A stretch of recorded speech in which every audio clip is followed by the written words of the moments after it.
मैं इस दीपावली के उपलक्ष्य में यही कहना चाहती हूँ कि हम जिन पिछले 2-3 सालों में जितनी विकट परिस्थितियों में से हमारा देश, हमारा प्रदेश निकला है, ये खुशियों का त्यौहार आया है। प्रत्येक देशवासियों के चेहरे पे खुशी हो, आर्थिक विषमता दूर रहे, आर्थिक मंदी दूर हो, लोगों को महंगाई से निजात मिले।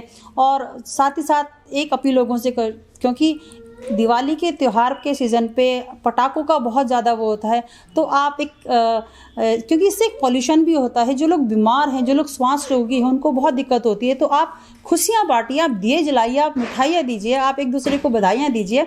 इन्हीं शब्दों के साथ मैं एक बार फिर अपने क्षेत्रवासियों को, प्रदेशवासियों को, देशवासियों को दीपावली की बहुत बहुत शुभकामनाएँ देती हूँ। माँ लक्ष्मी की कृपा आप सब पे बनी रहे, इतना ही कहना चाहूँगी।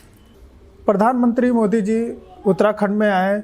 अपने दौरे के दौरान उन्होंने 3400 करोड़ की सौगात उत्तराखंड को दी, जिसको लेकर के राजनीति जाहिर सी बात है लाजमी होना ज़रूरी है।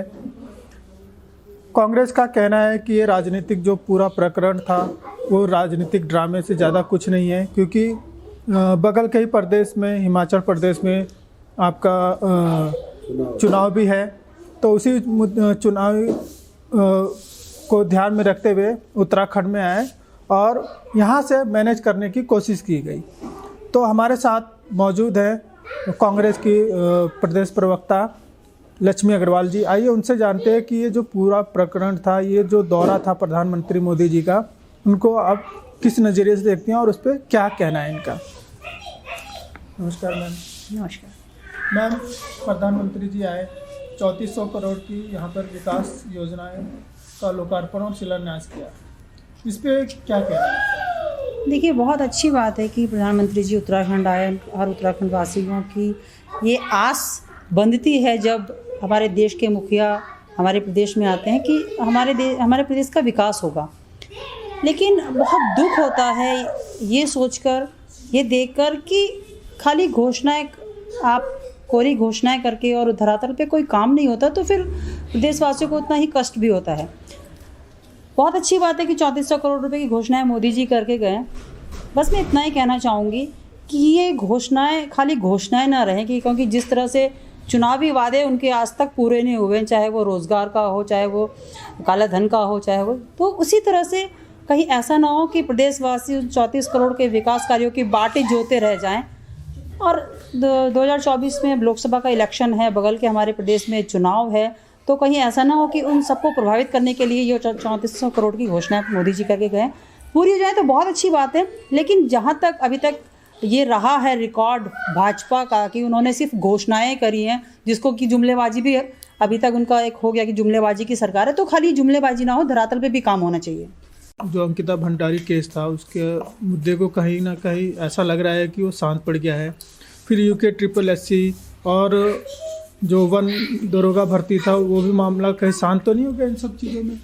देखिए, जहाँ तक भारतीय जनता पार्टी की बात करूँ कि आज तक जितने भी भ्रष्टाचार, वो चाहे यूके SSS का रहा हो, वन दरोगा भर्ती का रहा हो, प्रोफेसर लेक्चरर की भर्ती का रहा हो, चाहे वो बैकडोर से विधानसभा में एंट्री का रहा हो, 18 से ज़्यादा मुझे लगे विभागों में, चाहे सहकारिता के विभाग में रहा हो, कुछ तो ऐसे हैं जो भी घोटाले उजागर ही नहीं हुए हैं। कांग्रेस पार्टी ने सड़क से लेकर सदन तक इनको उठाने का जो प्रयास किया है, निश्चित रूप से हम लोग हमेशा जनता की आवाज़ को उठाने का काम करते हैं। आप देखिए कि जहाँ तक महिलाओं की बात है, तो मुझे लगता है कि भारतीय जनता पार्टी महिलाओं के प्रति बिल्कुल असंवेदनशील है।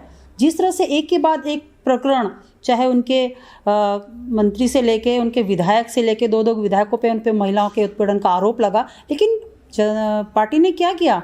कुछ भी नहीं किया। उनको पदमुक्त करती, उनके उन पर एक्शन लेती। और यहाँ तक कि अंकिता भंडारी के केस में शुरू दिन से, पहले दिन से लेके आज तक इस मामले को भाजपा ने दबाने का प्रयास किया है। आप खाली वो करके उसके रिजॉर्ट को गिरा के आप सोचते हैं कि उनके सबूतों को नेस्तनाबूद करके और कानून के हाथ उन लोगों तक नहीं पहुंच पाएंगे, ये उनकी भूल है। अगर भाजपा इतनी ही सच्ची है, इतनी ही दूध की धूली है, तो आज तक उन्होंने उस व्यक्ति का नाम उजागर क्यों नहीं किया जिसके लिए ये सब प्रकरण रचा गया था, जिसके लिए अंकिता भंडारी को प्रेशराइज किया गया था? तो आज तक वो नाम खुलासा क्यों नहीं किया? निश्चित रूप से इसमें बहुत बड़े मगरमच्छ शामिल है, उन लोगों को सामने आना चाहिए। भारत जोड़ो यात्रा के बारे में क्या कहना है?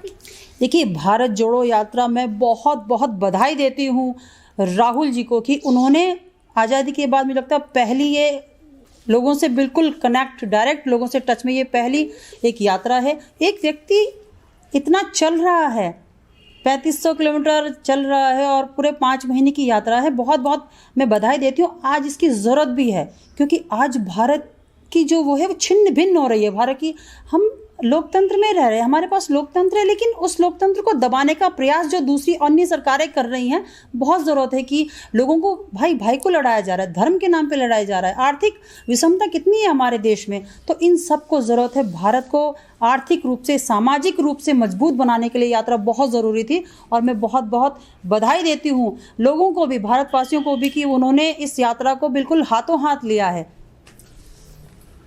आने वाले लोकसभा में क्या इसका असर पड़ेगा? देखिए, ये भारत जोड़ो यात्रा भारत को जोड़ने की यात्रा है, लोगों के दिलों को जोड़ने की यात्रा है, लोगों को एक सूत्र में पिरोने की यात्रा है। इसे हम चुनावी उस परिप्रेक्ष्य में देखें तो, क्योंकि ये चुनावी यात्रा नहीं है, अब ये तो जनता तय करेगी, तो लोग तय करेंगे कि वो किस रूप में इसको लेते हैं, लेकिन ये चुनावी यात्रा नहीं है, ये लोगों को जोड़ने की यात्रा है। निश्चित रूप से हम उसमें सफल होंगे। खड़गे जी को अभी राष्ट्रीय अध्यक्ष चुन लिया गया है। क्या लगता है कि खड़गे जी के अंडर में, खड़गे जी के उसमें क्या कांग्रेस आगे बढ़ पाएगी जिस हिसाब से अभी कांग्रेस है?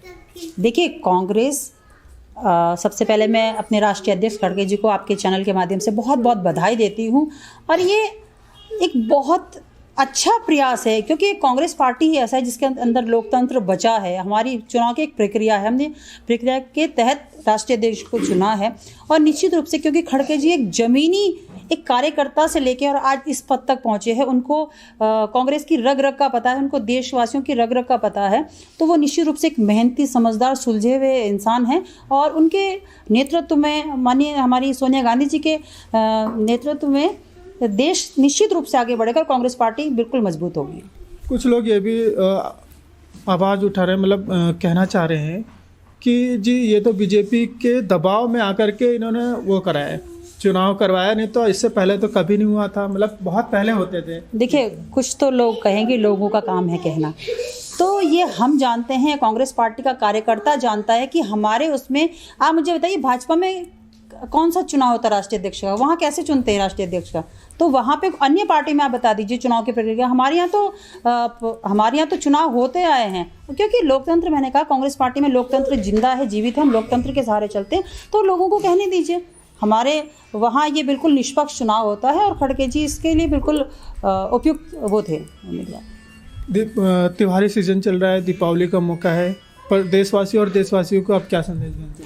देखिए, मैं इस दीपावली के उपलक्ष्य में यही कहना चाहती हूँ कि हम जिन पिछले 2-3 सालों में जितनी विकट परिस्थितियों में से हमारा देश, हमारा प्रदेश निकला है, ये खुशियों का त्यौहार आया है। प्रत्येक देशवासियों के चेहरे पे खुशी हो, आर्थिक विषमता दूर रहे, आर्थिक मंदी दूर हो, लोगों को महंगाई से निजात मिले और साथ ही साथ एक अपील लोगों से क्योंकि दिवाली के त्यौहार के सीज़न पे पटाखों का बहुत ज़्यादा वो होता है, तो आप क्योंकि इससे एक पॉल्यूशन भी होता है, जो लोग बीमार हैं, जो लोग श्वास रोगी हैं, उनको बहुत दिक्कत होती है, तो आप खुशियाँ बांटिए, आप दिए जलाइए, आप मिठाइयाँ दीजिए, आप एक दूसरे को बधाइयाँ दीजिए। इन्हीं शब्दों के साथ मैं एक बार फिर अपने क्षेत्रवासियों को, प्रदेशवासियों को और देशवासियों को दीपावली की बहुत बहुत शुभकामनाएं देती हूँ। माँ लक्ष्मी की कृपा आप सब पे बनी रहे, इतना ही कहना चाहूँगी।